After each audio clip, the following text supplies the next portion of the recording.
आज की वीडियो में हम पढ़ने वाले हैं बायोडाइवर्सिटी एंड कंजर्वेशन। बायोडाइवर्सिटी है क्या, कौन कौन सी इसकी टाइप्स हैं और इसको कंजर्व करने के लिए क्या क्या किया जा रहा है। और कंजर्व करने से पहले ज़रूरी बात कि भाई अगर बायोडाइवर्सिटी कुछ है तो उसे किस चीज़ से नुकसान पहुंच रहा है उसके बारे में हम पढ़ने वाले हैं। ठीक है, तो चलिए शुरू करते हैं। बायोडाइवर्सिटी जो टर्म दी थी वो दी थी वॉल्टर रॉजन ने। और बायोडाइवर्सिटी, फादर ऑफ बायोडाइवर्सिटी कहा जाता है एडवर्ड ऑसबॉर्न विल्सन। देखिए, अब टर्म के लिए मैं थोड़ा सा आपको सिंपल सी ट्रिक बताने की कोशिश करती हूँ। बायोडाइवर्सिटी जो टर्म थी वो किसने दी थी? वॉल्टर रॉजन ने। तो आप ऐसे अज्यूम कर सकते हैं कि वॉल्टर रॉजन, इन्होंने एक वॉल पे रोज देखा और कहा कि अच्छा रोज की तो काफ़ी सारी वैरायटी होती है, तो दे दी term biodiversity. Walter Rosen, wall पे रोज, ऐसे याद रख सकते हैं ये टर्म के लिए। और फादर ऑफ बायोडाइवर्सिटी वो हैं जिनके नाम में सन आता है।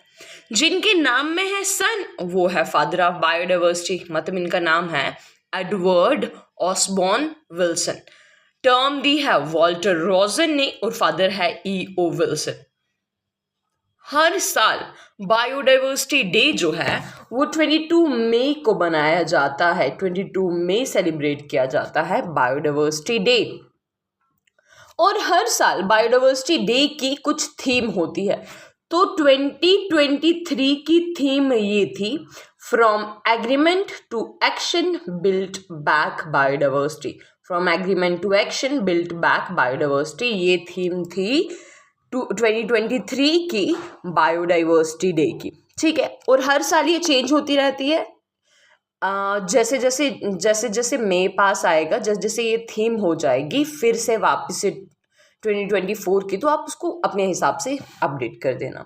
ठीक है, चलिए आगे। लेकिन ये बायोडाइवर्सिटी होता क्या है? बायोडाइवर्सिटी के फादर देख लिए, बायोडाइवर्सिटी की थीम देख ली, बायोडाइवर्सिटी टर्म देख लिया, लेकिन ये बायोडाइवर्सिटी खुद टर्म है क्या? देखो, बायो का मतलब होता है लाइफ, और डाइवर्सिटी का मतलब होता है वैरायटी। मतलब लिविंग ऑर्गेनिजम्स में डिफरेंट वैरायटी होना, चाहे एक ही टाइप के अंदर अलग अलग वैरायटीज हो या फिर वैरायटीज ही अलग अलग किस्म की हो। मतलब मान लीजिए अगर मैं रोज के बारे में बात कर रही हूँ, रोज के बारे में, तो आपको रोज ही कितने सारे डिफरेंट कलर्स का देखने को मिलता है। तो देखो, एक ही स्पीशीज में कितनी सारी वैरायटी है। या इनफैक्ट अगर मैं ओवरऑल फ्लावर्स के बारे में बात करूँ तो मुझे रोज अलग दिखेगा, मुझे लोटस अलग फ्लावर देखने को मिल रहा है, लिली अलग है, टूलिप अलग है ना। तो कितने सारे और भी फ्लावर्स हमारे इर्द गिर्द में प्रेजेंट है, तो हुए ना, देखो फ्लावर्स में भी डाइवर्सिटी। ठीक इसी तरह से हमारी अर्थ पे जितने भी ज्यादा ऑर्गेनिजम्स है ना स्टूडेंट, सारे ही डिफरेंट वैरायटी के प्रेजेंट है। इसे ही कहा जाता है बायोडाइवर्सिटी। ठीक है, और अब तो आपको याद होना चाहिए कि ये टर्म किसने दी थी? वॉल्टर रॉजन ने, और फादर हैं इसके E.O. विल्सन। ठीक है, 22 मई को हर साल बायोडाइवर्सिटी डे मनाया जाता है। नेक्स्ट, अब इंडिया में फादर ऑफ बायोडाइवर्सिटी, देखो E.O. विल्सन तो ओवरऑल है ही है फादर ऑफ बायोडाइवर्सिटी, लेकिन इसके अलावा माधव गढ़गिल को हिंदुस्तान में बोला जाता है फादर ऑफ बायोडाइवर्सिटी, क्योंकि इन्होंने वेस्टर्न घाट्स को प्रिजर्व करने के लिए या इनफैक्ट और भी एनवायरमेंटल रिलेटेड चीज़ों को प्रिजर्व करने के लिए बहुत सारे एफर्ट्स दिए थे। इसीलिए माधव गढ़गिल को कहा जाता है फादर ऑफ बायोडाइवर्सिटी।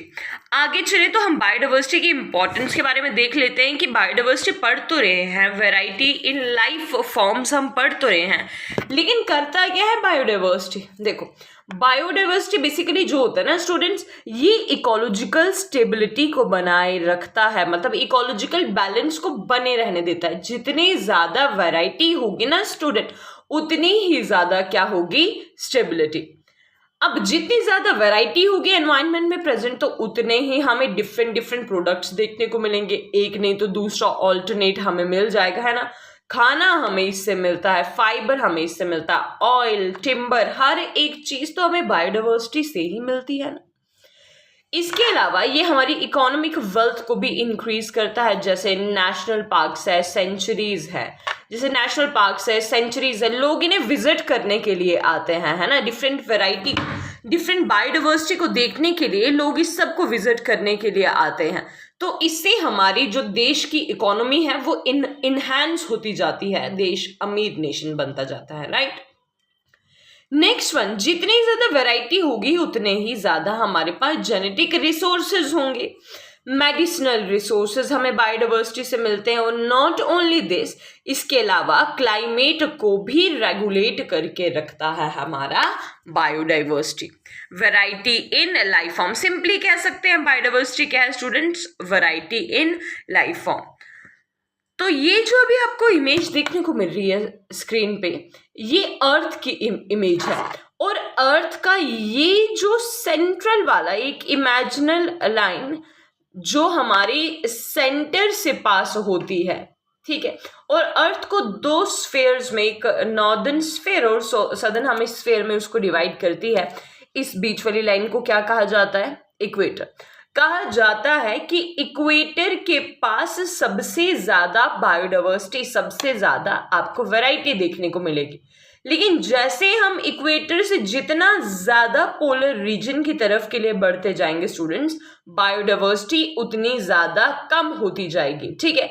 तो जितना ज्यादा लैटिट्यूडनल ग्रेडियंट हमारे पास प्रेजेंट है ना स्टूडेंट, उतनी ज्यादा हमारे पास, जितना ज्यादा लैटिट्यूड के, वो लैटिट्यूड जो आपके इक्वेटर के नजदीक है, जितना ज्यादा उस वाले लैटिट्यूड के नजदीक होगी तो बायोडाइवर्सिटी ठीक होगी।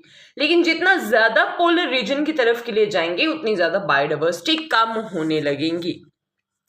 सबसे ज्यादा बायोडाइवर्सिटी हमें देखने को मिलती है अमेज़न रेन फॉरेस्ट में, जो कि कहां पर है स्टूडेंट्स, साउथ अमेरिका में, ठीक है।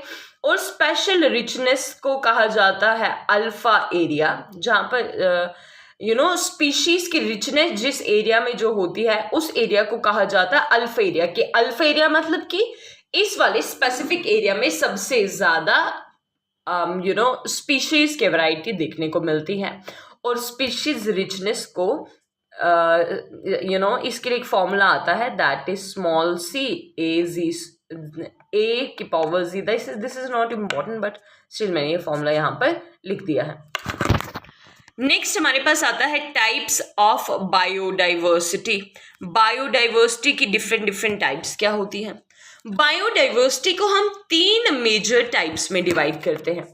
एक को कहा जाता है स्टूडेंट्स जेनेटिक बायोडाइवर्सिटी, एक को कहा जाता है स्पीशीज बायोडाइवर्सिटी, और एक को कहा जाता है इकोलॉजिकल डाइवर्सिटी। अब ये जेनेटिक बायोडाइवर्सिटी क्या है, स्पीशीज बायोडाइवर्सिटी क्या है, इकोलॉजिकल डाइवर्सिटी क्या है, ये देख लेते हैं। जब हम एक ऑर्गेनिज्म में, एक कोई ऑर्गेनिज्म हमने लिया हुआ है, या इनफैक्ट मैं कहूं कि एक स्पीशी के बारे में बात करेंगे, एक स्पीशी के अंदर का डिफरेंस, तो आपके दिमाग में सवाल आएगा भाई ये स्पीशीज क्या होती हैं। स्पीशीज मतलब ऐसे ऑर्गेनिजम्स जो आपस में मेट कर सकते हैं, ठीक है। तो जो रिप्रोड्यूस कर सकते हैं उन्हें कहा जाता है स्पीशीज, ठीक है।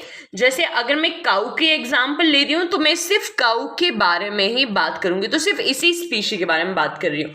अगर मैं शीप के बारे में बात करूंगी तो मैं सिर्फ शीप के ही बारे में बात करूंगी। अगर मैं डॉग के बारे में बात कर रही हूँ तो सिर्फ डॉग के ही बारे में बात करूंगी, है ना। तो ये आ गई स्पीशी बोलते हैं। लेकिन एक स्पीशी में भी जीन लेवल पे, अब जीन तो आपको अच्छे से पता होना चाहिए, जीन लेवल पे, जीन मतलब वो क्रोमोसोम के ऊपर का वो यूनिट जो एक ऑर्गेनिज्म के कैरेक्टर को डिफाइन करने में मदद करता है। बोलते सेम स्पीशी के अंदर अगर डिफरेंट डिफरेंट जीन्स प्रेजेंट होंगे तो उन ऑर्गेनिजम्स के कैरेक्टर्स भी अलग हो जाते हैं। जैसे सिंपल से एग्जांपल है, अगर मैं सिर्फ डॉग की एग्जाम्पल लूँ, है ना, सिर्फ डॉग की एग्जाम्पल लूँ, हमें डॉग्स के अंदर कितनी सारी वैरायटीज़ देखने को मिलती हैं। हमें डॉग्स में स्ट्रीट डॉग देखने को मिलता है, हमें जर्मन शेफर्ड देखने को मिलता है, हमें पग देखने को मिलता है, हमें डॉग के ही अंदर है सारी की सारी स्पीशीज डॉग वाली, लेकिन उसके अंदर कितनी सारी वैरायटीज देखने को मिल रही हैं जेनेटिक लेवल पे। इसे कहा जाता है जेनेटिक बायोडाइवर्सिटी। ओके, अब जेनेटिक बायोडाइवर्सिटी की बात हो ही रही है, तो हिंदुस्तान में सबसे ज्यादा जेनेटिक बायोडाइवर्सिटी आपको देखने को मिलेगी। मतलब हिंदुस्तान में ना, आपको राइस की अगर मैं बात कर लूं तो राइस की ही यहाँ पर 50,000 से भी आपको ज्यादा वैरायटीज देखने को मिलेंगी। मैंगो के बारे में बात करूं तो मैंगो की तो 1,000 वैरायटीज आपको यहाँ पर देखने को मिलेंगी। देखो वैरायटीज मतलब है सारे ही मैंगो, लेकिन सबके अंदर डिफरेंस है। राइस की बात करें तो सब राइस के, जो मैं 50,000 वैरायटीज के बारे में बात कर रही हूँ, है सारी ही राइस, है ना, लेकिन सारी की सारी जीन लेवल पे कुछ डिफरेंस है उसके अंदर। एक बहुत सिंपल से एग्जाम्पल से जेनेटिक डाइवर्सिटी को इलस्ट्रेट करने के लिए मैंने ये इमेज ऐड ऑन की हुई है। देखो यहाँ पर मैंने आपको डिफरेंट डिफरेंट कलर के रोज दिखाए हैं। एक रोज रेड है, एक रोज थोड़ा डार्क रेड सा आपको देखने को मिल रहा है, एक वाइट है, येलो है, ऑरेंज है, पिंक है सारे के सारे ही रोज, लेकिन इनका कैरेक्टर, जो एक कैरेक्टर है पेरेंट्स वाला, उसमें ये सारे एक दूसरे से डिफरेंशिएट कर रहे हैं। मतलब सारे के सारे जीन लेवल पे डिफरेंशिएट कर रहे हैं स्टूडेंट्स। तो इसे क्या कहा जाएगा? इसे कहा जाएगा जेनेटिक बायोडाइवर्सिटी। इनफैक्ट इंडिया में ज्यादा जेनेटिक बायोडाइवर्सिटी होने के कारण इंडिया को कहा जाता है वाविलोव्स सेंटर ऑफ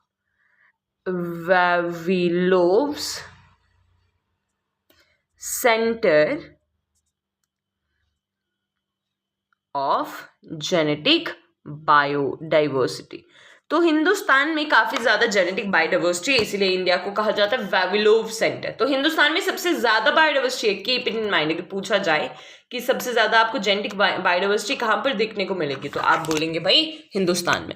लेकिन स्टूडेंट जरा आप इस चीज पे गौर कीजिएगा कि हिंदुस्तान में इतनी ज्यादा जेनेटिक बायोडाइवर्सिटी क्यों है। देखो अगर आप हिंदुस्तान के मैप की तरफ गौर करें तो आपको हिंदुस्तान का मैप कुछ इस तरीके से देखने को मिलता है। Wait a minute, let me draw it clearly. Not draw, let me show you a diagram. देखिए आपको हिंदुस्तान का मैप कुछ इस तरीके से देखने को मिलता है, और हिंदुस्तान के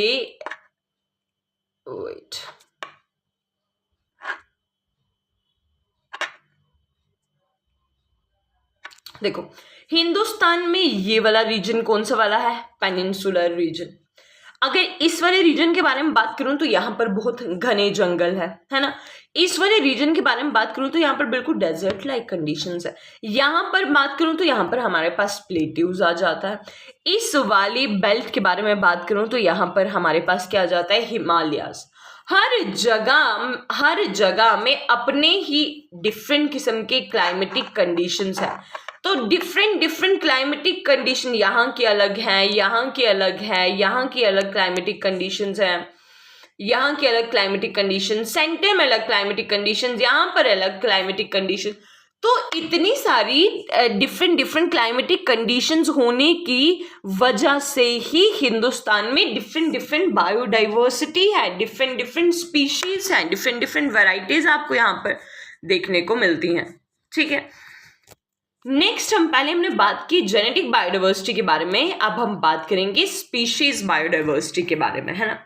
तो स्पीशीज बायोडाइवर्सिटी में आपको देखने को मिलेगा कि भाई अब हम यहाँ पर एक स्पीशी के बारे में बात नहीं करेंगे, अब हम बात ही डिफरेंट स्पीशीज के बारे में बात करेंगे। देखो अगर मैं एक इकोसिस्टम के बारे में बात करूं, मान लीजिए आपके मोहल्ले के बारे में बात कर देते हैं ना। आपके मोहल्ले में इंसान भी रहते हैं, इंसान के अलावा आपके कुछ जानवर भी रहते होंगे, पेट्स भी रहते होंगे, कुछ स्ट्रीट डॉग्स भी रहते होंगे, कुछ आपको कैट्स भी देखने को मिलेंगी, रैट्स भी देखने को मिलेंगे, है ना। तो है तो एक इकोसिस्टम, लेकिन डाइवर्सिटी देखो, डिफरेंट डिफरेंट स्पीशीज आपको एक साथ नजर आ रही हैं, उसे क्या कहा जाता है, स्पीशीज बायोडाइवर्सिटी। इस इमेज में देखिए, आपको एक इमेज में फ्लावर्स ही दिख रहे हैं, लेकिन ये फ्लावर्स में भी सारी स्पीशीज आपको अलग अलग देखने को मिल रही हैं। This is species biodiversity. ठीक है, अब थर्ड टाइप के बारे में बात करूं तो थर्ड टाइप हमारे पास आ जाती है इकोलॉजिकल डाइवर्सिटी की। इकोलॉजिकल डाइवर्सिटी जो होती है ना, वो इकोसिस्टम के लेवल पे डाइवर्सिटी बताती है। इकोसिस्टम के लेवल की डाइवर्सिटी का मतलब कि भाई हमारे पास इकोसिस्टम लेवल की डाइवर्सिटी की, देखो एक इकोसिस्टम में ऑर्गेनिजम्स अलग हैं, दूसरे इकोसिस्टम की बात करूं तो वहां पर ऑर्गेनिजम्स अलग हैं। लास्ट यूनिट में जब हम इकोसिस्टम वाला यूनिट पढ़ रहे थे, हमने उस यूनिट में देखा था कि कैसे टेरेस्ट्रियल बायोडाइवर्सिटी अलग होती है, एक्वेटिक बायोडाइवर्सिटी अलग होती है। जो पानी में देखने को मिलेगा वो जमीन पे नहीं देखने को मिलेगा। अब जमीन में जो डेजर्ट्स में देखने को मिलेगा वो ग्रासलैंड में नहीं देखने को मिलेगा, या जो ग्रासलैंड में देखने को मिलेगा वो आपको फॉरेस्ट में नहीं देखने को मिलेगा, है ना। तो ये डिफरेंट डिफरेंट इकोसिस्टम्स के बारे में जब बात होगी, जब डिफरेंट डिफरेंट इकोसिस्टम्स के हम ऑर्गेनिजम्स के बारे में हम डिफरेंट डिफरेंट ऑर्गेनिजम्स को स्टडी तो करेंगे, वैरायटी को स्टडी तो करेंगे, लेकिन इकोसिस्टम के हिसाब से कि देखो एक्वेटिक में अलग है, डेजर्ट में अलग है, अलग वैरायटी है, ग्रासलैंड में अलग वैरायटी है, इसके अलावा हमारे पास फॉरेस्ट में अलग वैरायटी देखने को मिल रही है। ठीक है, तो जेनेटिक बायोडाइवर्सिटी आ गया, जीन लेवल पे डिफरेंट, एक ही स्पीशी में जीन डिफरेंट, स्पीशीज बायोडाइवर्सिटी में आ गया कि भाई स्पीशी ही डिफरेंट है, और इकोलॉजिकल बायोडाइवर्सिटी में आ गया जब हम डिफरेंट डिफरेंट इकोसिस्टम्स की डाइवर्सिटी को देखने लगेंगे। ओके, नेक्स्ट आ जाता है कि भाई बायोडाइवर्सिटी तो पढ़ा, बायोडाइवर्सिटी तो हमने समझ लिया, इसकी टाइप्स भी देख ली, लेकिन इस बायोडाइवर्सिटी को मेजर कैसे किया जाए, मेजर हम इस बायोडाइवर्सिटी को मेजर करने के लिए हमारे पास तीन मेजरिंग टेक्निक्स हैं। नंबर 1 टेक्निक जो हमारे पास आती है स्टूडेंट्स, इसे कहा जाता है alpha, number 2 is beta and number 3 is gamma biodiversity. वो ऊपर जो हमने पढ़ा जेनेटिक, स्पीशीज और इकोलॉजिकल डाइवर्सिटी, वो बायोडाइवर्सिटी के टाइप्स हैं। ठीक है, वैरायटी एंड लाइफ फॉर्म के टाइप्स हैं। अब हम जो पढ़ने वाले हैं, हम पढ़ेंगे कि इन बायोडाइवर्सिटी को हम मेजर कैसे करें। तो बायोडाइवर्सिटी को मेजर करने के लिए हमारे पास 3 डिफरेंट मेजरमेंट की टेक्निक्स आती हैं। एक आ गया अल्फा, एक आ गया बीटा, एक आ गया स्टूडेंट्स गामा। अब अल्फा बायोडाइवर्सिटी क्या होता है, बीटा बायोडाइवर्सिटी क्या है, गामा बायोडाइवर्सिटी क्या है, वेट अ मिनट। अब ये है क्या, सुनो, जब हम सिर्फ एक ही इकोसिस्टम लेके चलेंगे, एक इकोसिस्टम का मतलब, अब ये एक इकोसिस्टम से मेरा मतलब क्या है, एक इकोसिस्टम का मतलब आ गया कि अगर मैं एक पॉन्ड के बारे में बात कर रही हूं ना, पॉन्ड के बारे में, तो बस उस पॉन्ड तक ही सीमित रहना, उस पॉन्ड के ही ऑर्गेनिजम्स के बारे में बात होगी। जब सिर्फ इस ही एरिया की बायोडाइवर्सिटी को चेकआउट किया जाएगा, इन्हें काउंट किया जाएगा, तो उसे कहा जाएगा अल्फा बायोडाइवर्सिटी। ये इनफैक्ट आपने कभी एक बड़ा सा पत्थर उठाया होगा, ठीक है, और हमने देखा होगा उस पत्थर के नीचे तो कितने सारे कीड़े मकोड़े हैं, तो वो कीड़े मकोड़ों की वो पत्थर के नीचे उनकी अपनी एक अलग से इकोसिस्टम था। तो जब आप उस पत्थर के नीचे वाले ऑर्गेनिजम्स की वैरायटी को भी चेक करेंगे तो वो होगी वहां का इकोसिस्टम और वहां की बायोडाइवर्सिटी। एक इकोसिस्टम की बायोडाइवर्सिटी को अगर हमें चेक करना है तो हम कौन सी वाली मेजरिंग टेक्निक का इस्तेमाल करेंगे, अल्फा बायोडाइवर्सिटी का, है ना। बोलता है नेक्स्ट बीटा बायोडाइवर्सिटी में आ जाता है कि जब हम एक से ज्यादा बायोडाइवर्सिटी को स्टडी करें, लेकिन एक से ज्यादा बायोडाइवर्सिटी मतलब एक से ज्यादा इकोसिस्टम की बायोडाइवर्सिटी, पहले सिर्फ अगर हम एक ही इकोसिस्टम को चेक कर रहे थे तो वो आ गया अल्फा बायोडाइवर्सिटी। लेकिन अगर मैं पॉन्ड का भी देख रही हूँ और पॉन्ड के साथ वो रॉक के नीचे हमें जो कीड़े मकोड़े मिले थे, अगर मैं दोनों को कंपेयर करके लेके चली हूँ, दो इकोसिस्टम की जब आप मेजरमेंट करोगे बायोडाइवर्सिटी का, उस मेजरिंग टेक्निक को कहा जाता है बीटा बायोडाइवर्सिटी। ठीक है, और नेक्स्ट हमारे पास आ जाता है students gamma biodiversity. Gamma biodiversity में स्टूडेंट्स ओवरऑल बायोडाइवर्सिटी को मेजर किया जाता है। ओवरऑल जितने भी हमारे पास डाइवर्सिटी प्रेजेंट है ना ओवरऑल अर्थ पे, पूरी की पूरी अर्थ पे आप पूरे की पूरे बायोस्फीयर को लेके चलो और देखो कि आप कितने यहाँ पर वैरायटी आपको देखने को मिलेगी। जब आप उसको कैलकुलेट करोगे तो वहां पर आप गामा बायोडाइवर्सिटी की मदद से उसे मेजर करोगे। एक इकोसिस्टम है तो आ गया अल्फा बायोडाइवर्सिटी। अगर दो हम इकोसिस्टम्स को हम कंपेयर करके लेके चल रहे हैं तो वो आ गया बीटा बायोडाइवर्सिटी। और जब हम ओवरऑल डाइवर्सिटी देखेंगे तो उसे कहा जाएगा गामा बायोडाइवर्सिटी। बायोडाइवर्सिटी के बारे में बात हो ही रही है तो देख लेते हैं कि अर्थ पे सबसे ज्यादा वैरायटी किसकी देखने को मिलती है। कहते हैं कि ओवरऑल अगर आप अर्थ पे देखो ना स्टूडेंट्स तो 7 मिलियन स्पीशीज आपको प्लांट्स की भी देखने को मिलती है, एनिमल्स की भी देखने को मिलती है, एग्जिस्ट करती है। अब ये वो वाली एग्जिस्ट करने की बात कर रहे हैं जो हमारे नोन है, लेकिन ऐसी भी तो स्पीशीज हो सकती है ना जो अभी तक कभी मैनकाइंड ने डिस्कवर ही नहीं की कि ऐसी स्पीशीज भी एग्जिस्ट करती हैं, वो भी तो एग्जिस्ट करती होंगी। जो हमारी नोन में जितनी स्पीशीज आती हैं वो आ गई 7 मिलियन स्पीशीज, इससे ज़्यादा ही होंगी। इनफैक्ट आपको डे टू डे लाइफ में देखने को मिलता है, अब इतनी नई सांप की नई वैरायटी मिल गई, एक इंसेक्ट नया मिल गया, ये प्लांट नया मिल गया, तो वो डे टू डे लाइफ में बढ़ता ही जाता है। बट लगभग 7 मिलियन स्पीशीज बता के चल रही हूँ। 70% प्लांट्स और एनिमल्स में से भी ज्यादा जो आपको देखने को मिलेगा स्टूडेंट्स वो एनिमल्स हैं। एनिमल्स में भी तो दो कैटेगरी होती हैं, एक होती है इनवर्टिब्रेट्स की, एक होती है वर्टिब्रेट्स की। इनवर्टिब्रेट्स में आपके पास वो ऑर्गेनिजम्स आते हैं जिनकी बॉडी में कोई वर्टिब्रल कॉलम प्रेजेंट नहीं होता, जैसे कि इंसेक्ट्स, मोलस्क, क्रस्टेशियंस और बाकी सारे, वो सारे इनवर्टिब्रेट के अंदर आते हैं। और वर्टिब्रेट वो हैं जिनकी बॉडी के अंदर एक वर्टिब्रल कॉलम प्रेजेंट होता है, जैसे फिशेस के अंदर प्रेजेंट है, मैमल्स में है, बर्ड्स में है, रेप्टाइल्स में है, एम्फीबियंस में है ना। तो जब भी हम वर्टिब्रेट्स और इनवर्टिब्रेट्स को कंपेयर करेंगे ना, इन दोनों में से ज्यादा नंबर होता है इनवर्टिब्रेट्स का। इनवर्टिब्रेट्स के अंदर ज्यादा आपको डाइवर्सिटी देखने को मिलेगी एज कंपेयर टू वर्टिब्रेट्स। और इन वर्टिब्रेट्स में भी आपको मैक्सिमम जो है ना स्टूडेंट्स वो क्या देखने को मिलेगा, इंसेक्ट्स। आप इस सिंपली पाई चार्ट से भी अंदाजा लगा सकते हैं कि ब्लू वाला अगर इंसेक्ट्स को डिनोट कर रहा है तो ऑब्वियसली इंसेक्ट्स का जो नंबर होगा, इंसेक्ट्स की जो डाइवर्सिटी होगी वो ज्यादा होगी।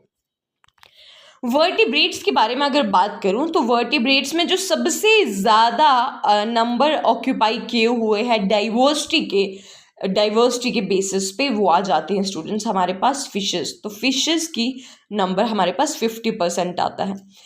वर्टिब्रेट और इनवर्टिब्रेट में ज़्यादा नंबर किसका है, इनवर्टिब्रेट्स का। इनवर्टिब्रेट्स के भी अंदर ज़्यादा कौन आ जाते हैं, इंसेक्ट्स। और जो बच गए हैं वर्टिब्रेट्स उनके अंदर सबसे ज़्यादा वैरायटी आपको फिशेस में देखने को मिलेगी। ठीक है, नेक्स्ट हमें देखने को मिलता है कि जो फ्लावरिंग प्लांट्स है ना, सारे अगर मैं प्लांट्स के बारे में बात करूं तो सबसे ज़्यादा हमें डाइवर्सिटी देखने को मिलती है स्टूडेंट्स फ्लावरिंग प्लांट्स की। जितने भी फ्लावरिंग प्लांट्स है ना, इनकी बायोडाइवर्सिटी सबसे ज़्यादा है। तो ये था कि बायोडाइवर्सिटी क्या है। ठीक है, बायोडाइवर्सिटी की इम्पोर्टेंस क्या है, इसकी टाइप्स क्या है और बायोडाइवर्सिटी को मेजर कैसे करेंगे और कौन सी वाली बायोडाइवर्सिटी सबसे ज़्यादा है। अब बायोडाइवर्सिटी में जब भी हम बायोडाइवर्सिटी के बारे में बात कर रहे हैं तो हम स्पीशीज़ के बारे में तो बात कर रहे हैं ना स्टूडेंट्स। अब हम पढ़ने वाले हैं स्पीशीज़ के बारे में, स्पीशीज़ की टाइप्स के बारे में कि स्पीशीज़ की कितनी कितनी टाइप्स हैं, क्या क्या टाइप्स हैं। अगर मैं एक इकोसिस्टम के बारे में बात करूं तो कौन सी वाली स्पीशी को क्या कहा जाता है, कौन सी वाली स्पीशी को क्या कहा जाता है। चलिए जी, देखो स्पीशीज के अगर आप टाइप्स देखो तो आपको 7 डिफरेंट टाइप्स ऑफ स्पीशीज देखने को मिलेंगे, जिनके नाम कुछ इस प्रकार हैं: native species, non native species, endemic species, intensive alien species, indicator species, keystone species और फ्लैगशिप स्पीशीज। तो स्पीशीज के ये कुछ डिफरेंट टाइप्स हैं। अब हम देखते हैं कि नेटिव स्पीशीज क्या होती हैं, नॉन नेटिव स्पीशीज क्या होती हैं।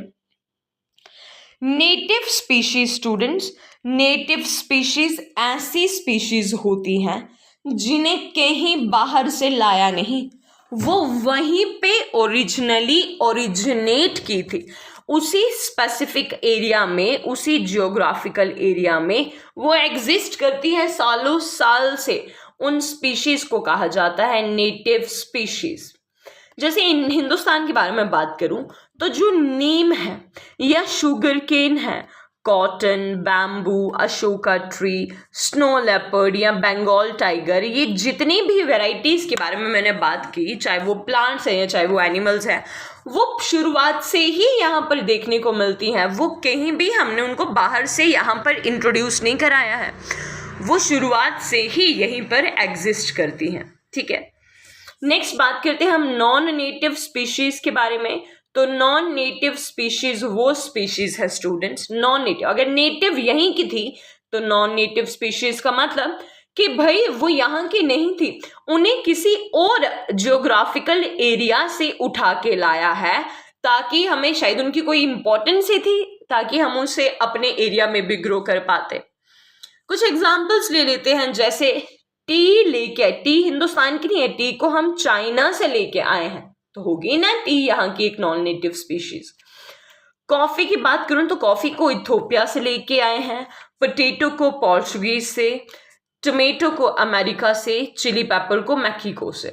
तो ये डिफरेंट चीजों को, डिफरेंट स्पीशीज को डिफरेंट एरिया से जब आप एक अलग ही हैबिटेट में, एक नई हैबिटेट में इंट्रोड्यूस कराते हैं, तो उसे कहा जाता है नॉन नेटिव स्पीशीज। और नेटिव स्पीशीज वो जिनको किसी इंट्रोडक्शन की ज़रूरत नहीं है, वो ऑलरेडी शुरुआत से यहीं पे प्रेजेंट थी।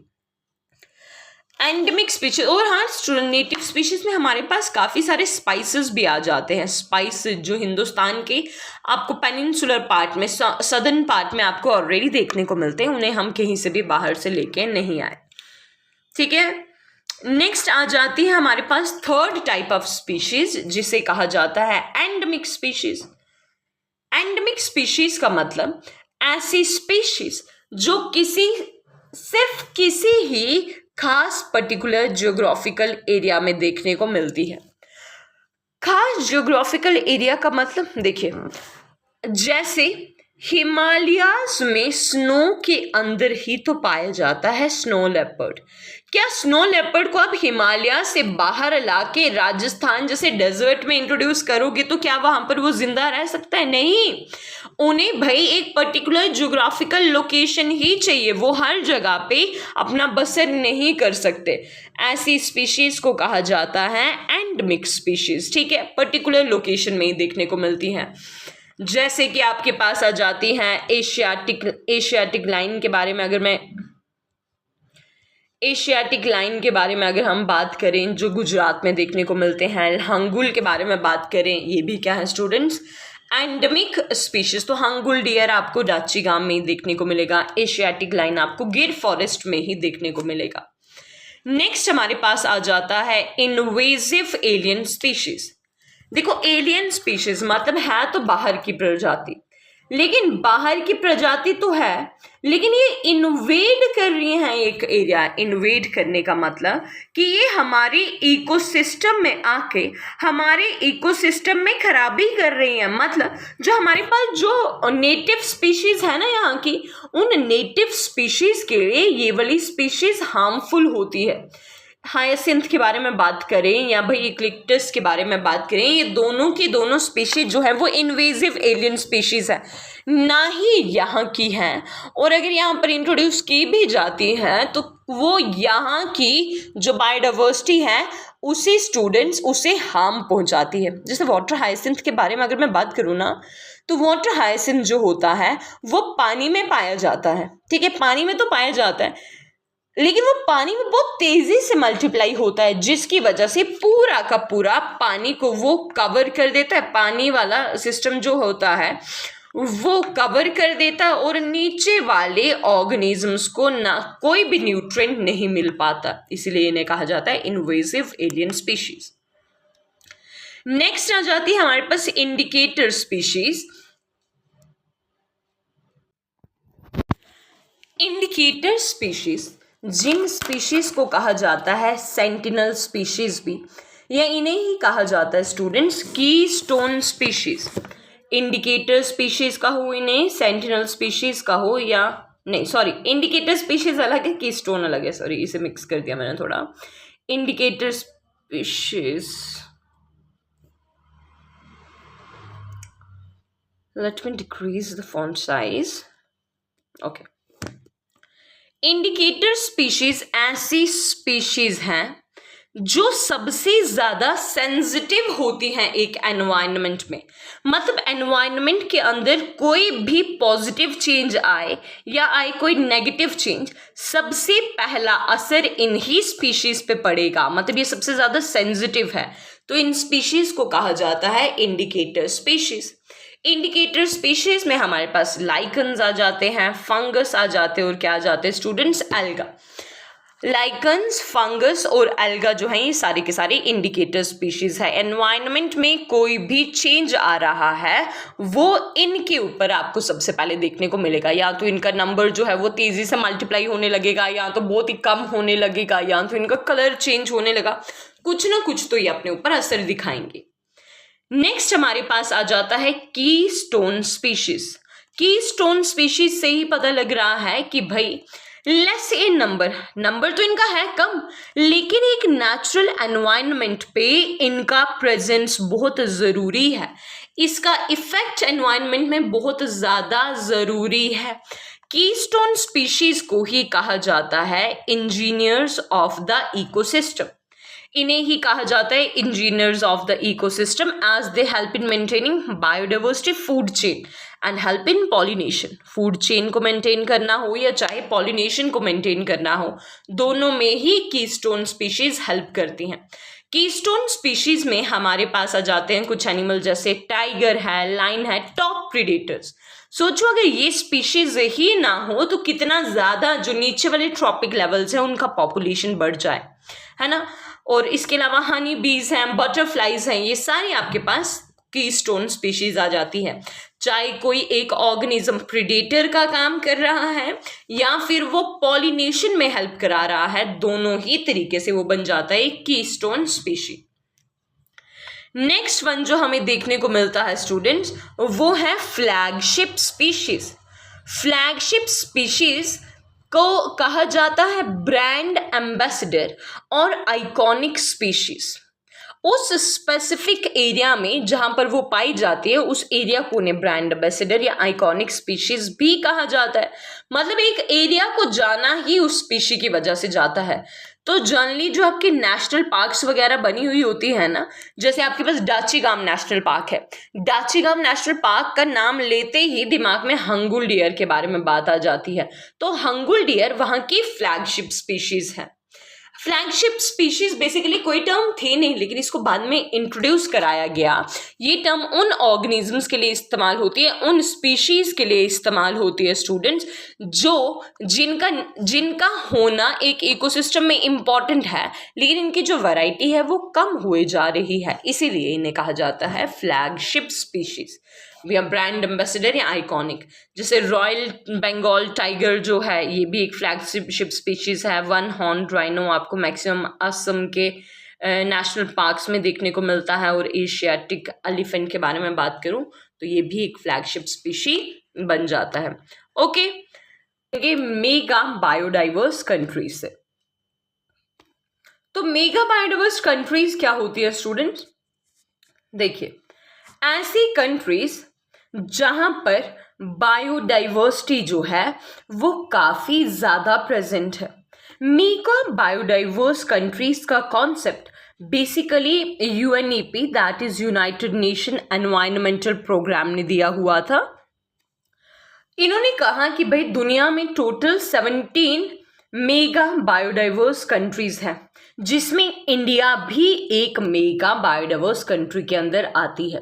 क्योंकि हिंदुस्तान का अगर आप जियोग्राफी देखो हिंदुस्तान की, तो यहाँ पर आपको पता है कि ये हिंदुस्तान लैटिट्यूड्स के इक्वेटर के पास वाले लैटिट्यूड्स में आपको पाया जाता है। लैटिट्यूड ग्रेडियंट इसका हायर है, तो यहाँ पर जो है बायोडाइवर्सिटी भी अच्छी खासी होगी। इनफैक्ट ओवरऑल बायोडाइवर्सिटी के बारे में बात करें तो हिंदुस्तान 7th नंबर पे आता है। ठीक है, टोटल बायोडाइवर्सिटी जितनी भी दुनिया की है उसमें से 8.1% तो ग्लोबल स्पीशीज बायोडाइवर्सिटी हिंदुस्तान की ही है। एक मेगा बायोडाइवर्स कंट्री बनने के लिए मैरीन इकोसिस्टम भी होना चाहिए। ठीक है, नेक्स्ट हमारे पास कॉन्सेप्ट आता है हॉटस्पॉट्स का। हॉटस्पॉट्स का कॉन्सेप्ट जो है वो 1988 में दिया था नॉर्मन मेयर्स ने। नॉर्मन मेयर ने कहा कि हॉटस्पॉट ऐसे एरियाज हैं जहां के प्लांट्स, एनिमल्स या लैंडस्केप्स बहुत ज़्यादा इम्पॉर्टेंट है, हम इसे रिप्लेस भी नहीं कर सकते। लेकिन एट द सेम टाइम ये सारी चीज़ें थ्रेटेंड है किससे, किस चीज़ से? प्लांट्स को, एनिमल्स को या लैंडस्केप्स को खतरा है स्टूडेंट्स, इनको खतरा है ह्यूमन सेटलमेंट से, ह्यूमन हैबिटेशन से इस सब को खतरा है, जिसकी वजह से यहाँ की बायोडाइवर्सिटी का लॉस हो सकता है। तो ये ऐसा एरिया है जिसको थोड़ी ज़्यादा तवज्जो देने की ज़रूरत है, जिसके प्लांट्स को, एनिमल्स को और लैंडस्केप्स को बचाने की ज़रूरत है। कुल मिला के 36 एरियाज वर्ल्ड में ऐसे आ जाते हैं जिन्हें हम हॉटस्पॉट्स कहते हैं। लेकिन उसमें से 4, अगर इंडिया के हॉटस्पॉट्स देखो तो आपको कितने हॉटस्पॉट्स देखने को मिलेंगे स्टूडेंट्स? 4, जिसमें आपके पास एक आ जाता है वेस्टर्न घाट्स, एक आ जाता है हिमालयाज, एक आ जाता है इंडो बर्मा रीजन। अब हमारे पास नॉर्थ ईस्टर्न पार्ट ही आता है इंडो बर्मा रीजन का, और उसके अलावा हमारे पास आते हैं अंडमान एंड निकोबार आइलैंड्स, जो दुनिया का जो एक हॉटस्पॉट है जिसका नाम है संडरलैंड, उसका एक छोटा सा पार्ट है। ठीक है, तो ये आ गया हॉटस्पॉट्स के बारे में। हिंदुस्तान में कितने हॉटस्पॉट्स हैं? 4। टर्म किसने दी थी? नॉर्मन मेयर्स ने। नेक्स्ट हमारे पास आ जाता है होप स्पॉट्स। तो होप स्पॉट्स क्या होता है? होप स्पॉट बेसिकली अर्थ का जो पानी वाला हिस्सा है ना, उसे कहा जाता है होप स्पॉट। तो होप स्पॉट में हमारे पास होप स्पॉट्स को ही कहा जाता है earth blue heart. In fact area of the ocean which requires special protection because of its wildlife and significant underwater habitats। मतलब कि भाई पानी के अंदर वाला वो रीजन जहाँ पर बायोडाइवर्सिटी भी अच्छी खासी है, जहाँ पर स्पीशीज भी आपको अच्छी खासी देखने को मिलेंगी, है ना, लेकिन इस रीजन को स्पेशल प्रोटेक्शन की भी ज़रूरत है। इस रीजन को कहा जाता है hope spot. In fact hope spots में हिंदुस्तान के पास 2 ही होप स्पॉट्स हैं, एक का नाम है अंडमान एंड निकोबार और एक का नाम है लक्षद्वीप। कुल मिला के दुनिया में 76 होप स्पॉट्स है, जिसमें से इंडिया के पास कितने होप स्पॉट्स है स्टूडेंट्स? ओनली 2।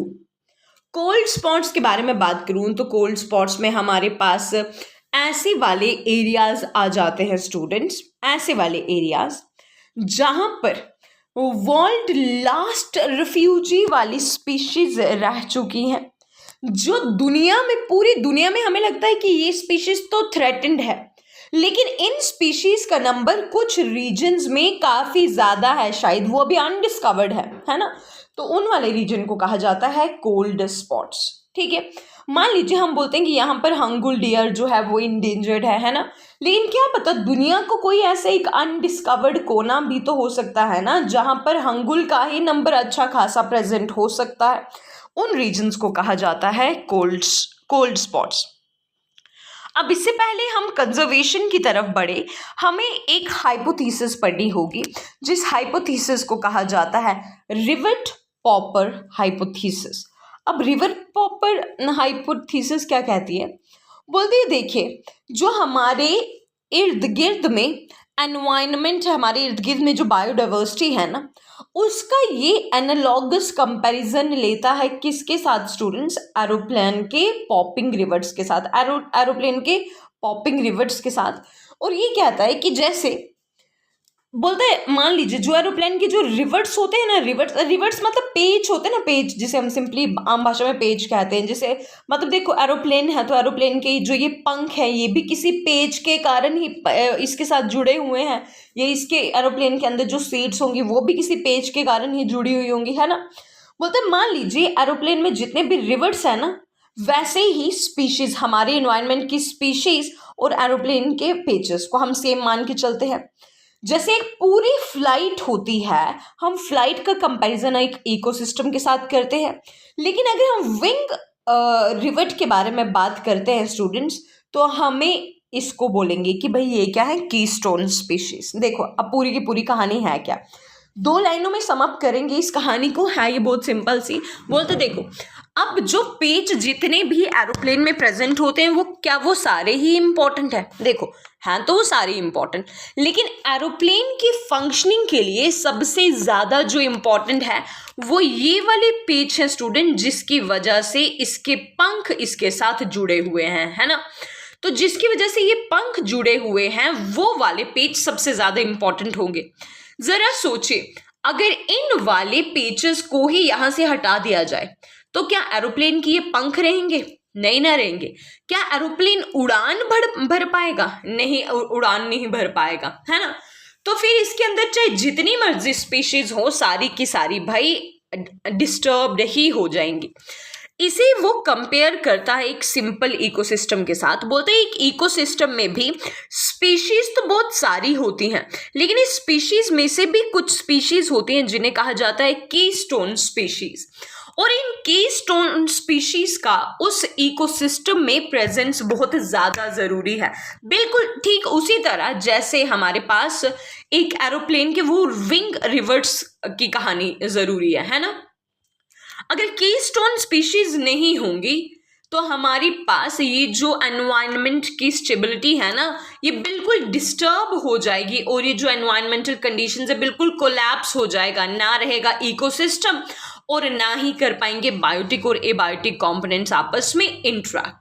सेम वैसे ही जैसे आपके पास विंग रिवर्ट्स के ना होने से आपकी फ्लाइट नहीं जा सकती, उसी प्रकार एक एरिया में जो कीस्टोन स्पीशीज होती है उनके बगैर एक इकोसिस्टम अपनी फंक्शनिंग कर ही नहीं सकता। तो ये है स्टूडेंट्स रिवर्ट पॉपर हाइपोथेसिस। ठीक है, अब हमने पढ़ लिया हॉटस्पॉट्स, पढ़ लिया खतरा क्या है, क्या होती है कीस्टोन स्पीशीज, ये हमने सब देख लिया। अब बारी आती है कि चलिए भाई अब इसके प्रोटेक्शन की तरफ बढ़ते हैं। कैसे प्रोटेक्ट किया जाए अपनी बायोडाइवर्सिटी को? तो बायोडाइवर्सिटी को प्रोटेक्ट करने के 2 तरीके हैं। एक तरीका ये है कि भाई एक तरफ हमारे पास आ जाता है इन सीटू कंजर्वेशन, एक तरफ हमारे पास आ जाता है ex situ conservation. In situ conservation का मतलब है कि हम ऑर्गेनिजम्स वो स्पीशीज, चाहे वो प्लांट्स की हैं चाहे वो एनिमल की है, हम उसे बचाएंगे, लेकिन उसी के नेचुरल हैबिटेट में ही, जो उसका नेचुरल होम है ना स्टूडेंट्स, वहीं पे हम उसे प्रोटेक्ट करेंगे, तो वो कहलाएगा इन सीटू कंजर्वेशन। जबकि एक्स सीटू कंजर्वेशन कहता है कि भाई घर पे इलाज नहीं होगा उसका, उसे घर से बाहर निकालो, उसे उनके लिए एक आर्टिफिशियल से एक सेटअप कराओ, ठीक है, जहां पर वो अच्छे से अपनी जिंदगी गुजार सके। वो आ गया एक्स सीटू कंजर्वेशन। एक सिंपल सी एनालॉजी मैं आपको देती हूँ। मान लीजिए एक पेशेंट है, ठीक है, लेकिन उसका ट्रीटमेंट सारा का सारा घर पर ही हो रहा है। बताओ ये ट्रीटमेंट कौन सी वाली टाइप को ये फॉलो कर रही है? ये इन सीटू है, अंदर ही, घर के ही अंदर, अपनी नेचुरल हैबिटेट में ही प्रोटेक्शन। लेकिन अगर उसी पेशेंट को घर से निकाल के सीधे हॉस्पिटल ले लिया जाए, अब हॉस्पिटल में भी थोड़ी घर की उसको सहूलियतें प्रोवाइड की जाएंगी, है ना, तो वो वाली कंजर्वेशन कौन सी होगी? Ex situ conservation.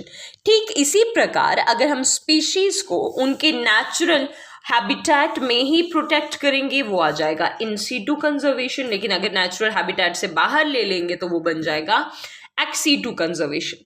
In situ conservation में हमारे पास आ जाते हैं national park, sanctuaries, biosphere reserve, secret groves और लेक्स, ये सारे के सारे इन सीटू कंजर्वेशन में। एक्सीटू में हमारे पास आ जाते हैं seed banks, gene banks, zoos, botanical gardens, aquarium, home garden, cryo preservation, ये सारे के सारे एक्सीटू में आ जाते हैं। यहाँ पर जैसे सीड बैंक है तो आपको सीड को किसी एक जगह पे, सारी जगह पे जमा करके रखना है। जीन बैंक है तो आपको जीन कलेक्ट करके रखना है। जू है, डिफरेंट एनिमल्स को आप उनके नेचुरल हैबिटेट से लेके आ रहे हो और कोई ऐसी हैबिटेट में डाल रहे हो जो उनकी नेचुरल हैबिटेट को रिजेंबल कर रही है, नेचुरल हैबिटेट की तरह है, लेकिन वो नेचुरल हैबिटेट थोड़ी ना है। ठीक है, बोटेनिकल गार्डन है या होम गार्डन्स हैं, ये सारे के सारे आ जाते हैं स्टूडेंट्स एक्सीटू कंजर्वेशन में। ठीक है, तो 1971 में आया था man and biosphere programme.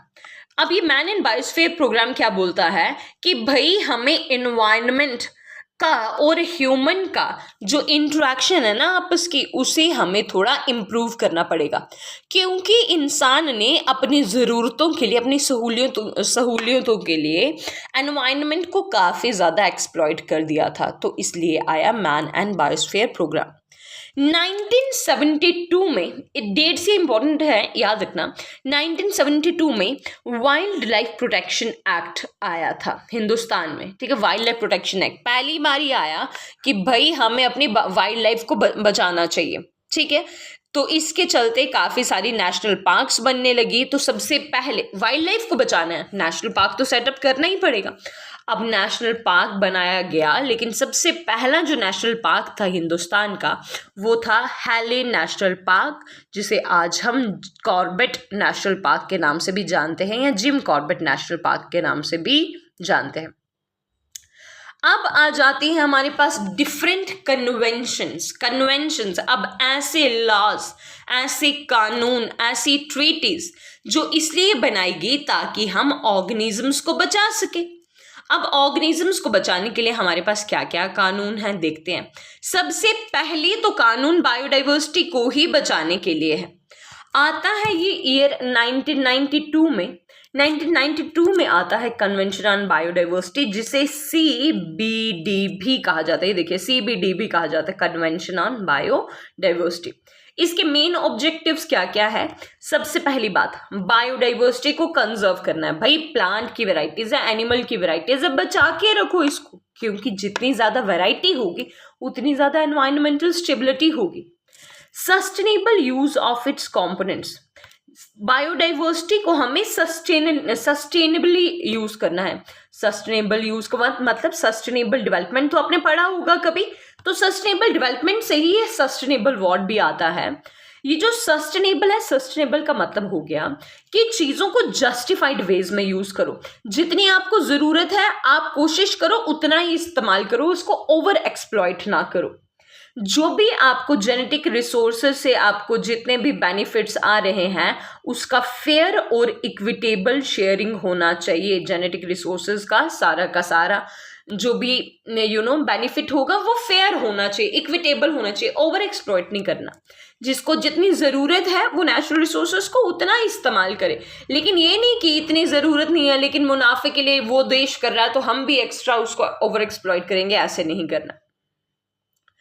Convention on biodiversity के ही चलते हमारे पास दो और प्रोटोकॉल्स आते हैं, एक का नाम है नगोया प्रोटोकॉल और एक का नाम है कार्टाजीना प्रोटोकॉल। बस आपको ये याद रखना है कि कन्वेंशन ऑन बायोडाइवर्सिटी के ही एक्सटेंशंस है, बायोडाइवर्सिटी को ही प्रिजर्व करने के लिए हमारे पास फर्दर दो आगे और प्रोटोकॉल्स आते हैं, एक नगोया है, एक है कार्टाजीना और एक आइची बायोडाइवर्सिटी टारगेट्स भी हैं। ठीक है, तो कन्वेंशन ऑन बायोडाइवर्सिटी कौन सा ईयर है स्टूडेंट्स इसका? 1992। नेक्स्ट हमारे पास आता है students international union for conservation of nature, that is IUCN। Biodiversity को बचाना है तो एक कमेटी बनानी पड़ी जिसे कहा जाता है IUCN, international union for conservation of nature. Nature की चाहे कोई भी चीज़ है, चाहे वो फ्लोरा है, चाहे वो है स्टूडेंट्स फाना, चाहे वो प्लांट्स हैं चाहे वो एनिमल्स हैं, सबको हमें बचाना है। उसके लिए कौन सी वाली यूनियन हमारे पास आ रहा है? IUCN। IUCN बना था स्टूडेंट्स 5 अक्टूबर 1948 को, और इसका हेडक्वार्टर जो है वो स्विट्जरलैंड में एक जगह है ग्लैंड नाम की, वहां पर इसके हेडक्वार्टर्स है। इंडिया IUCN का पार्ट बना था 1969 में, और IUCN का ऑफिस हिंदुस्तान में खुला था 2007 में, और IUCN का ऑफिस जो हिंदुस्तान में है वो कहाँ पर है, न्यू दिल्ली में। रेड डेटा बुक भी IUCN के ही एक देन है। रेड डेटा बुक ये बोलती है कि आपको एक ऐसी किताब तैयार करनी है जहां पर आपके देश में जितनी भी स्पीशीज, चाहे वो प्लांट्स की हैं चाहे एनिमल्स की हैं, उस सब के बारे में डिटेल प्रेजेंट होनी चाहिए कि कहीं वो स्पीशीज एक्सटिंक्ट है, इंडेंजर्ड है, वल्नरेबल है, कितनी है, पहले कितनी थी, ठीक है, अब उनका नंबर कितना डिक्लाइन हो गया है या कितना बढ़ गया है। तो बेसिकली ये रेड डेटा बुक का जो कॉन्सेप्ट था ना, ये दिया तो बाद में IUCN ने, लेकिन शुरुआत इसके रशिया से हुई थी, क्योंकि रशिया पहले लेके आई थी the Russian red data book, जिसे the red data of the Russian Federation भी कहा जाता है। यहीं से हमने बाद में कॉन्सेप्ट लाया रेड डेटा बुक का, जो इम्प्लीमेंट किसने किया, IUCN ने। तो रेड डेटा बुक जो होती है, यहाँ पर बेसिकली ना हमारे पास कलर्ड कोडेड इंफॉर्मेशन होती है।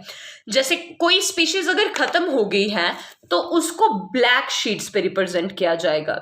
अगर कहीं पे कोई स्पीशी इंडेंजर्ड है तो उसे रेड शीट्स पे, वल्नरेबल के लिए एम्बर कलर का इस्तेमाल किया जाता है, वाइट आ गया, रेयर ग्रीन आ गया। ग्रीन ये बताता है कि भाई पहले वो खतरे में थी लेकिन अब उनका नंबर रिकवर होने लगा है। ग्रे हमें बताता है कि स्पीशीज कैसी है, वल्नरेबल या इंडेंजर्ड, या उनके बारे में ज्यादा इंफॉर्मेशन हमारे पास प्रेजेंट नहीं है। IUCN जो है वो स्पीशीज को 9 कैटेगरीज में डिवाइड करता है, जिसमें हमारे पास कौन कौन सी स्पीशीज आती है। नंबर 1 पे आ जाता है एक्सटिंक्ट, ऐसी स्पीशीज जो पहले थी लेकिन अब खत्म हो चुकी हैं, जैसे डायनासोर्स, जैसे डोडो बर्ड, ठीक है, इसको इंडेंजर्ड वाली, इसको एक्सटिंक्ट वाली कैटेगरीज में डाला जाएगा। एक्सटिंक्ट इन द वाइल्ड में हमारे पास वो वाली स्पीशीज आती हैं जो आपको अपने अब नेचुरल हैबिटेट में तो आपको नहीं देखने को मिलेंगी, नेचुरल घरों में तो नहीं देखने को मिलेंगी, लेकिन जो उसकी 1-2 प्रजाति शायद किसी नेशनल पार्क में या किसी जू में शायद प्रेजेंट हो सकती है, तो वो मतलब नेचुरल हैबिटेट में अब वो खत्म हो चुकी है और उसका 1 या 2 नंबर ही बच चुका है। क्रिटिकली इंडेंजर्ड मतलब बहुत ज्यादा खतरा है इसको खत्म होने का। फिर आता है हमारे पास इंडेंजर्ड, वल्नरेबल। वल्नरेबल का मतलब कि अजीबो भी गरीब बिहेव कर रहा है, नंबर अभी डिक्लाइन नहीं हुआ है लेकिन शायद इनका जो फूड है, फूड का लॉस हो गया है, या ये स्पीशीज जहां पर रहा करते थे अब वैसे एनवायरमेंटल कंडीशंस रही नहीं। नेक्स्ट आता है हमारे पास नियर थ्रेटन्ड, कि भाई थ्रेटन्ड होने ही वाले, भी थ्रेटन्ड है नहीं लेकिन थ्रेटन्ड हो सकते हैं। लीस्ट कंसर्न मतलब इनके ऊपर ज़्यादा तवज्जो देने की ज़रूरत है ही नहीं। डेटा डेफिशिएंट और नॉट इवैल्यूएटेड, तो यहाँ तक कि हमारे पास ये सारी स्पीशीज आती हैं।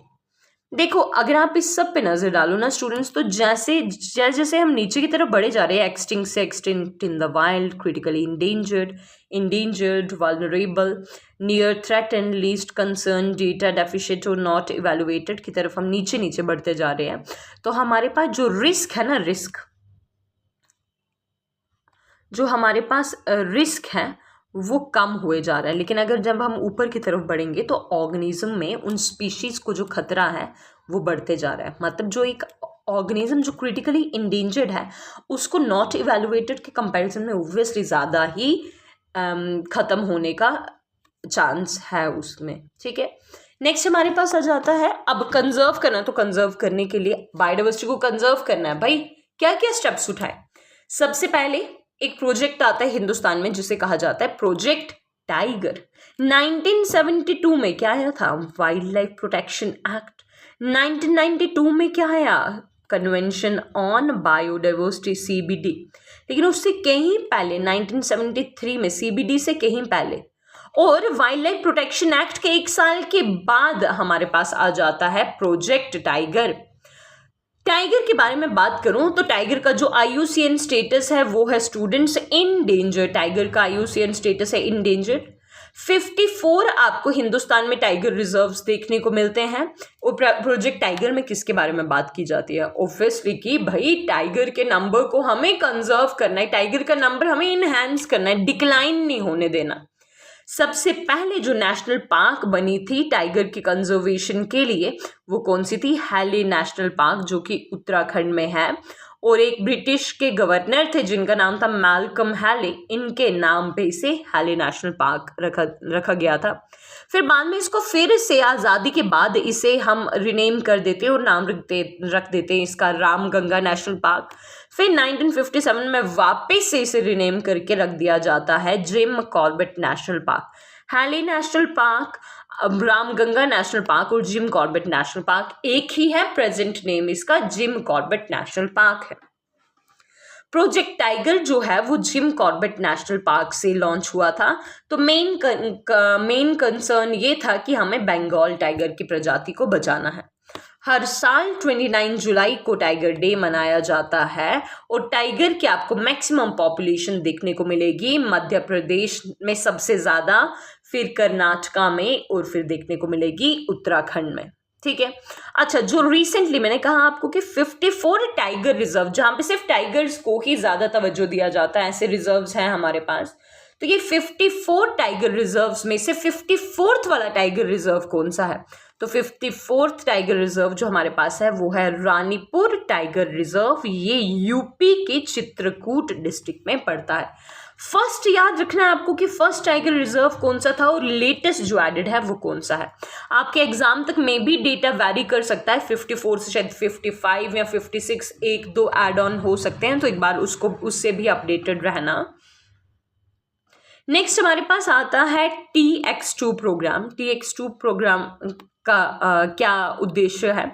तो ये टाइगर की ही प्रजाति को दुगना करने के लिए एक प्रोग्राम आया था, जहां पर ये बोला गया था कि भाई हर एक देश मतलब obviously 13 tiger range countries overall, पूरी दुनिया में तो टाइगर नहीं मिलता, पूरी दुनिया में से 13 कंट्रीज में आपको मैक्सिमम टाइगर देखने को मिलेगा।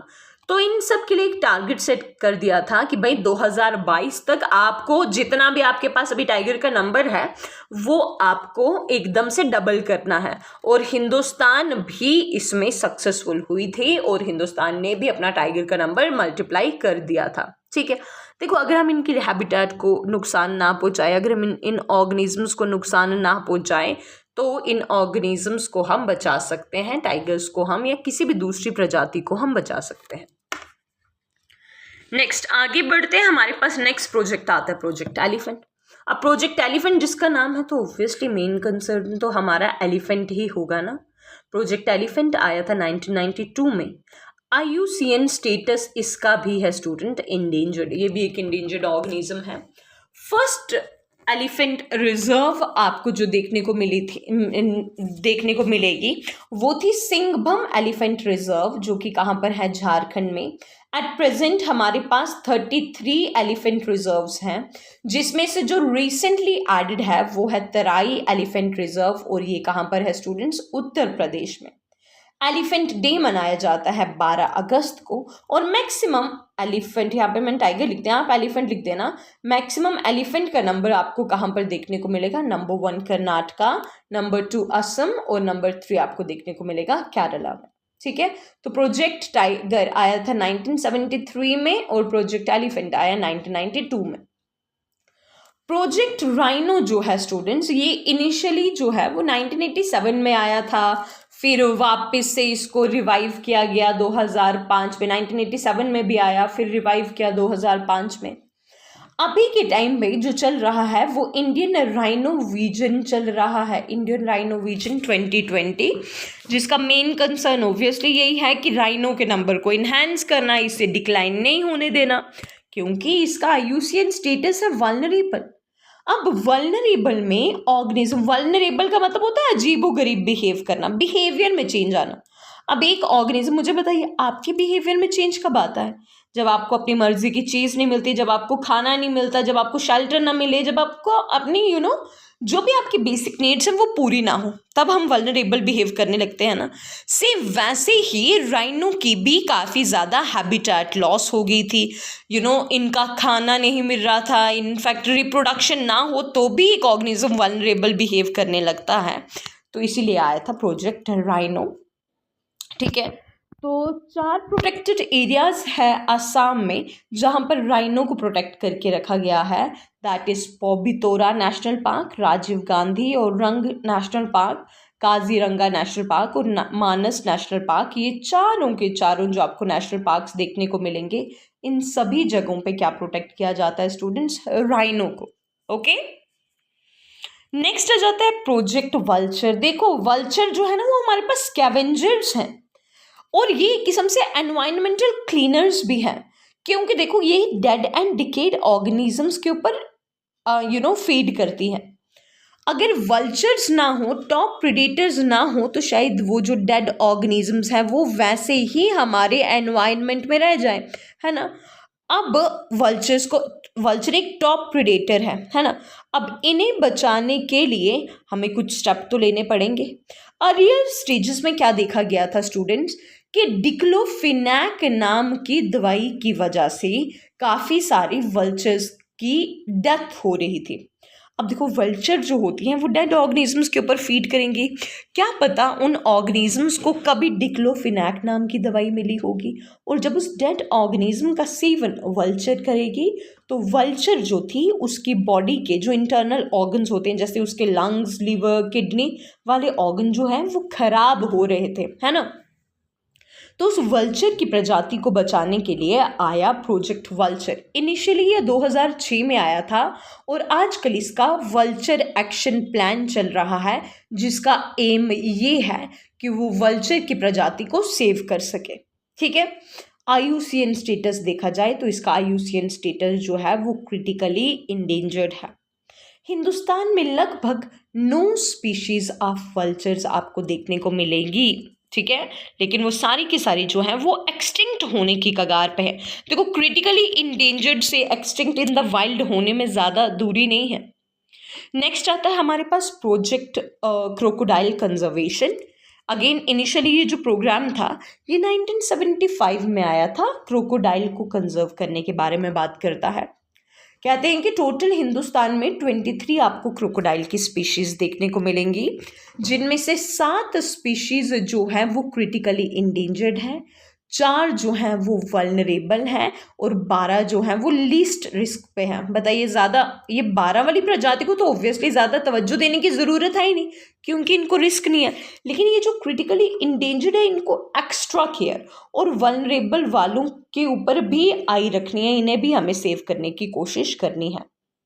ठीक है, हमारी कंट्री में घड़ियाल मतलब कि ऑब्वियसली क्रोकोडाइल का पहला ब्रीडिंग सेंटर बना Nandankanan zoological park, that is in Bhubaneswar Orissa. वहाँ पर कंट्री का पहला घड़ियाल ब्रीडिंग सेंटर बना।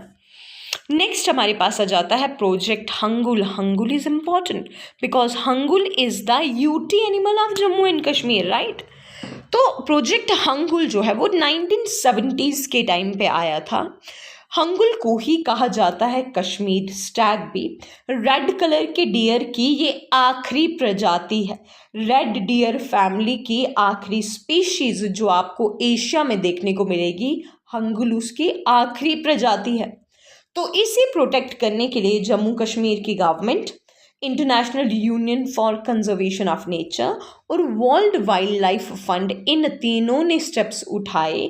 ठीक है, और हंगुल की प्रोटेक्शन के लिए स्टेप्स लिए। अगर आप प्रेजेंट डे में देखो तो हंगुल का जो IUCN स्टेटस है वो है क्रिटिकली इंडेंजर्ड स्टूडेंट्स।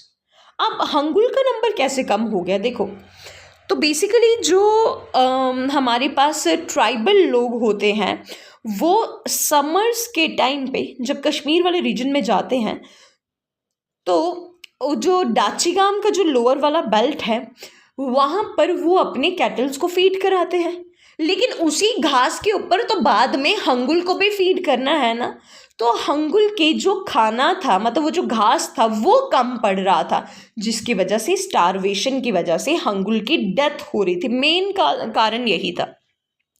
ठीक है, एक हमने पढ़ा wild life protection act India वाला, कब आया था वो? 1972 में। लेकिन Jammu Kashmir wild life protection act एक और भी है जो कब आया था? 1978 में। हालांकि अब यूटी, अब जम्मू कश्मीर एक स्टेट तो रही नहीं, अब ये यूटी बन गई है, तो मैक्सिमम जो सेंट्रल लॉज हैं वो वाइल्ड लाइफ प्रोटेक्शन एक्ट 1972 वाला वो ही अब जम्मू कश्मीर के ऊपर अप्लाई होता है। ठीक है, और हंगुल का जो नेचुरल हैबिटेट है वो क्या है स्टूडेंट्स? डाचीगाम नेशनल पार्क, जो कि श्रीनगर सिटी में प्रेजेंट है। प्रोजेक्ट स्नो लेपर्ड के बारे में बात करूं तो प्रोजेक्ट स्नो लेपर्ड 2009 में आया था ये प्रोग्राम। 2009 से पहले भी अर्लियर भी आया था, लेकिन इसको बाद में फिर से रिवाइज किया गया था 2009 में। पहले देखा जाता था, आज से आप 40 या 45 साल पहले के बारे में बात करो तो तब जो स्नो लेपर्ड था ना, उसका जो आईयूसीएन स्टेटस था वो इंडेंजर्ड था। लेकिन एट प्रेजेंट उसका जो आईयूसीएन स्टेटस है वो वल्नरेबल है। बताओ, अगर पहले इंडेंजर्ड था और अब वो वल्नरेबल हो गया है तो ये एक पॉजिटिव ही साइन है ना। इंडेंजर्ड का मतलब खतरा था, वल्नरेबल का मतलब अब खतरा तो नहीं है लेकिन अजीब बिहेव कर रहा है, यहाँ से भी हम उसे रिकवर कर ही देंगे। जो स्नो लेपर्ड होता है ना, वो आम लेपर्ड्स के कंपैरिजन में आपको थोड़ा डिफरेंट देखने को मिलेगा, क्योंकि इनकी जो बॉडी होती है, इनकी बॉडी पे काफ़ी ज़्यादा घने बाल होते हैं और काफ़ी ज़्यादा फरी होते हैं ये वाले स्नो लेपर्ड्स। ठीक है, और ज़्यादातर स्नो लेपर्ड हैं तो स्नो में ही देखने को मिलेंगे। लार्ज कैट स्पीशीज़ आपको ये देखने को मिलेगी, जो कि हिमालयन की माउंटेन रेंजेस में खास करके देखने को मिलती है। नेक्स्ट हम देखते हैं प्रोजेक्ट डॉल्फिन। प्रोजेक्ट डॉल्फिन, अब देखो प्रोजेक्ट डॉल्फिन इंपॉर्टेंट है। प्रोजेक्ट डॉल्फिन को 2009 में national aquatic animal of India करार दिया गया था और इसे स्टेट एक्वेटिक एनिमल भी माना जाता है असम का। तो जो डॉल्फिन है ना यहाँ की स्टूडेंट्स, वो एकमात्र ऐसी डॉल्फिन है जो फ्रेश वाटर में पाई जाती है। इनफैक्ट इस डॉल्फिन को जो हिंदुस्तान में पाई जाती है उसे फ्रेश वाटर डॉल्फिन भी कहा जाता है या गैंजेटिक रिवर डॉल्फिन भी कहा जाता है। इसका आईयूसीएन स्टेटस भी है इंडेंजर्ड, तो इंडेंजर्ड है तो obviously it is not a positive sign. अब हमें इसे थोड़ा रिकवर करने की कोशिश करनी होगी। देखो, अगर हम बोलते हैं ना कि नेशनल एनिमल ये, नेशनल बर्ड ये, नेशनल एक्वेटिक एनिमल ये, तो वो इसी बेसिस पे रखा जाता है स्टूडेंट्स, कि इस बेसिस पे national animal, national aquatic animal का खिताब दिया जाता है, क्योंकि कहीं ना कहीं उन ऑर्गेनिज्म को खतरा होता है ख़त्म होने का। तो जिन ऑर्गेनिजम्स के ऊपर खतरा, अगर हम उन्हें नेशनल वाला कोई टैग दे दें तो एक इमोशन सा जुड़ जाता है उन चीज़ों के साथ, है ना। तो इस हिसाब से लोग उन्हें प्रोटेक्ट करने की कोशिश करते हैं। ठीक है, इसके अलावा डॉल्फिन सेंचुरी भी एक हिंदुस्तान में पाई जाती है और हिंदुस्तान में जो डॉल्फिन सेंचुरी पाई जाती है उसका नाम है विक्रमशिला गैंजेटिक डॉल्फिन सेंचुरी, जो आपको भागलपुर बिहार में देखने को मिलती है। ठीक है, और हर साल 5 अक्टूबर को डॉल्फिन डे मनाया जाता है। तो डॉल्फिन इम्पॉर्टेंट है क्योंकि गैंजेटिक रिवर डॉल्फिन हमारा नेशनल एक्वेटिक एनिमल है। नेशनल एनिमल तो आपको पता ही होगा, टाइगर है, लेकिन क्या आपको ये पता है कि national heritage animal of India कौन सा है? वो है स्टूडेंट्स एलिफेंट। एलिफेंट को करार दिया गया है national heritage animal of India. Next project जो हमारे पास आ जाता है वो है प्रोजेक्ट चीता। प्रोजेक्ट चीता आया साल 2022 में। 2022 में प्रोजेक्ट चीता आया और इसका जो आईयूसीएन स्टेटस है वो कैसा है स्टूडेंट्स? वो है वल्नरेबल। ठीक है, जनवरी 2022 में सेंटर ने एक एक्शन प्लान लॉन्च किया ताकि हम चीता को वापस से यहाँ पर क्या कर सके स्टूडेंट्स। देखो, आपको पता, आपने ये सब ने ये चीज़ सुनी होगी कि जो चीता था ना, हम उसको बाहर से लेके आए, हमने उनको साउथ अफ्रीका से लेके आए, 12 चीता को हमने इंट्रोड्यूस किया। लेकिन क्या आपको ये पता है कि चीता की प्रजाति बहुत पहले ही 1950s के टाइम पे ही हिंदुस्तान में खत्म हो गई थी, एक्सटिंक्ट हो गया था हिंदुस्तान का चीता। अब वापस से उस चीज़ को रिवाइव करने के लिए हम प्रोजेक्ट चीता 2022 में लेके आए, ताकि हम वापस से यहाँ पर चीता को हम इंट्रोड्यूस कर सके। ठीक है, तो 12 चीतास लेके आए साउथ अफ्रीका से, और इन चीतास को कहाँ पर इंट्रोड्यूस किया गया? कूनू नेशनल पार्क में, जो कि कहाँ पर मौजूद है स्टूडेंट्स? मध्य प्रदेश में। 1952 में ये एक्सटिंक्ट हो चुके थे हिंदुस्तान में, लेकिन 2022 में वापस हमने इनको इंट्रोड्यूस करने के लिए स्टेप लिया। Not only this student, in fact इस प्रोजेक्ट चीता का एम ये है कि 50 समथिंग चीतास को वापस से हम बाहर से लेके आएंगे, इंट्रोड्यूस करेंगे। ठीक है, और कहाँ पर डालेंगे? कूनू नेशनल पार्क मध्य प्रदेश में डालेंगे। ठीक है, तो ये थे हमारे पास सारे प्रोजेक्ट्स एंड कन्वेंशंस जो हमारी बायोडाइवर्सिटी के साथ रिलेटेड है। काफ़ी डिफरेंट स्पीशीज़ को बचाने के लिए डिफरेंट प्रोजेक्ट्स कुछ इस तरीके से आपके पास लिस्टेड हैं। तो अब आपका काम है, अब आपको इसको रिवाइज करना है, बार बार रिवाइज करना है, खुद के नोट्स बनाने हैं, हाईलाइट करना है उन चीज़ों को जो आपको लगता है कि एग्ज़ाम ओरिएंटेड है, अंडरलाइन करना है, क्योंकि रिवीजन अगर आप नहीं करोगे, अगर आपने सब पढ़ा है और बाद में रिवीजन नहीं ना की स्टूडेंट्स, तो फिर उस पढ़ने का कोई फ़ायदा नहीं बन जाता। तो this was all about biodiversity and conservation.